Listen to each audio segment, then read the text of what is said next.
বন্ধুরা আজকে আমি রিয়েলিস্টিক সাবান বানাবো। এই দেখো মুখে ছাপ দিয়ে ঘোড়া সাবান দিয়েছি, আর দেখো না কত সুন্দর মুখলা সাবান হয়ে গেল না, এটা দেখে তো যে কেউ চমকে যাবে। আর এই দেখো এবার আমি ঠোঁট আর জিভ দিয়ে সাবান বানাবো, তাই জন্য ছাপ দিয়ে নিয়েছি। আর এই দেখো সাবানগুলো দিয়ে দিলাম, আর দেখো কত সুন্দর এটা দিয়ে পা ঘষা হচ্ছে না। এবার চলো আমি হাতের একটা সাবান বানাবো, এই জন্য গ্লাভস ভিতরে সাবান দিয়ে দিচ্ছি, আর চিপকানোর জন্য একটা গ্যাজেট দিয়ে দিয়েছি।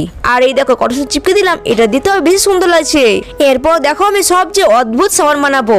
এই দেখো বড় বড় দাঁত, একটু দেখে বুঝতেই পারবে না এগুলো সাবান। আর তোমাদের কোনটা ভালো লাগলো কমেন্টে বলে যাও, একটা লাইক করে দিও।